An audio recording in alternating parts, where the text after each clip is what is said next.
Last week, we really got to know atoms. We took this deep dive and this kind of intimate look at what makes an atom tick.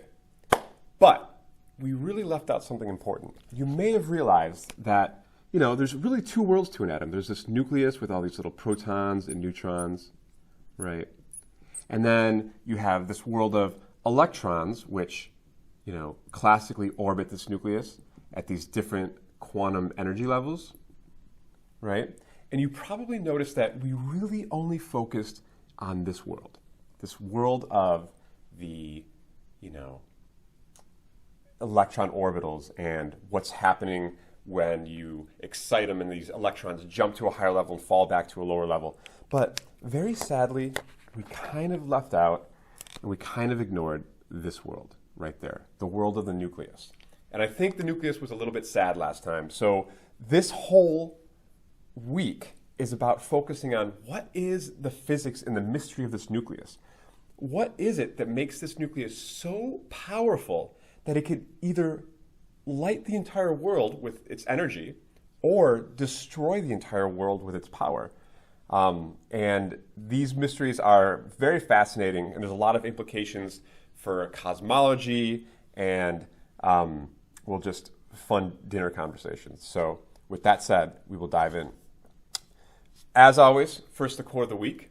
I debated this quote because it could be a little bit of a bummer, but I think sometimes bummers help us, be our best versions of ourselves. So, quote of the week, consider it. Every person you've ever met, every person will suffer the loss of their friends and family. It's inevitable. In one way or another, we have to say goodbye. All are going to lose everything they love in this world. Again, none of this is ours. We will have to say goodbye to it. So given this, why would one want to be anything but kind to everyone else, considering what's at stake, considering that everyone's going to lose everything? Sometimes when we have a little bit more compassion, when we are able to just consider that even the people that are difficult, they hurt too, okay? So anything I think that's a good reminder to be kind to each other is important to reflect on and share. And this was said by a philosopher named Sam Harris. Okay, why do we care about this nuclear physics stuff? Well, for one, it helps us employ this concept of carbon dating. Okay, so why do we care? Dating ancient bodies. On September 19th, this is so gruesome and strange and weird and cool that we're able to do this. On September 19th, 1991, German tourists in the Italian Alps found a Stone Age traveler, later dubbed the Iceman, whose body had become trapped inside of a glacier. This image here shows the well-preserved remains, which were dated using the radiocarbon method. Material found with the body had an activity, we'll find out what that means later, of 0.121 BQ per gram of carbon. What is the age of the Iceman's remains? By the end of this lesson, you will know.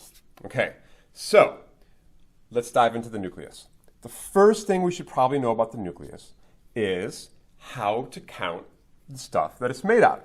So you may know that every element has these two numbers. You have an A up here, which is the atomic mass number.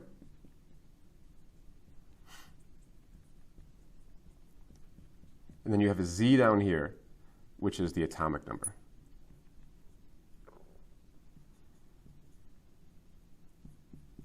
Okay, now the atomic mass number is the number of protons plus the number of neutrons, and the atomic number is just the number of protons. Okay, so the cool thing is you could always find the amount of neutrons in any isotope just by taking A minus Z, right? That's going to give you the number of neutrons. Cool. So many of you know this. This is like chemistry 101. However, it's just important if we're getting to know, nuclei, it's important to know what makes up nuclei.